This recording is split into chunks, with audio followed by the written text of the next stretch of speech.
বকুৰ চুমুৰীয়া আঞ্চলিক মহাবিদ্যালয়ত দুটাকৈ আঁচনিৰ আধাৰশিলা স্থাপন কৰিলে বিধায়িকা নন্দিতা দাসে। নলেজ ইজ পাৱাৰ, গতিকে ছাত্ৰ ছাত্ৰীসকলে নলেজৰ বাবে বাতৰি কাকতখন পঢ়িব লাগে, এইদৰে ক'লে বিধায়িকাই। বকুৰ চুমুৰীয়া আঞ্চলিক মহাবিদ্যালয় প্ৰাংগণত আজি বকুৰ বিধায়িকা নন্দিতা দাসে দুটাকৈ আধাৰশিলা স্থাপন কৰে। 1,60,91,000 টকা ব্যয়েৰে অনুসূচিত জাতি আৰু পিছপৰা শ্ৰেণীৰ কল্যাণ পুঁজিৰ সাহায্যত মহাবিদ্যালয়খনৰ খেলপথাৰত আউট ষ্টেডিয়াম আৰু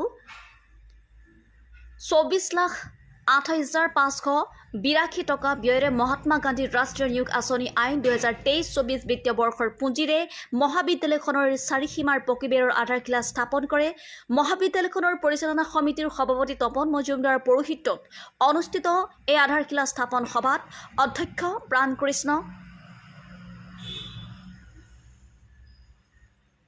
দেৱনাথ, চমৰীয়া সত্ৰৰ সত্ৰাধিকাৰ নিগমানন্দ অধিকাৰী, চমৰীয়া ব্লক কংগ্ৰেছৰ সভাপতি ধনেশ্বৰ বায়নসহ শিক্ষক শিক্ষয়িত্ৰী, ছাত্ৰ ছাত্ৰীৰ উপস্থিতিত বিধায়িকাগৰাকীয়ে কেৱল পাঠ্যক্ৰমত আবদ্ধ থাকি ছাত্ৰ ছাত্ৰীসকলে ডিগ্ৰী ল'লে নহ'ব বুলি উল্লেখ কৰি নলেজ আয়ত্ত কৰাৰ বাবে বাতৰি কাকত পঢ়িবলৈ আহ্বান জনায়।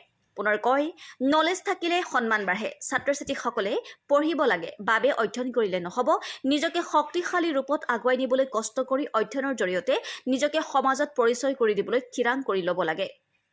চমৰীয়া মহাবিদ্যালয় প্ৰাংগণত নিৰ্মাণ হ'বলগীয়া আউট ষ্টেডিয়ামৰ জৰিয়তে ছাত্ৰ ছাত্ৰীসকলে পঢ়া শুনাৰ লগতে খেলা ধূলাত আগুৱাই ৰাজ্যৰ লগতে ভাৰতলৈ সুনাম কঢ়িয়াই আনিবলৈ সক্ষম হ'ব বুলিও ব্যক্ত কৰে। News desk report, Arunodoy Assam.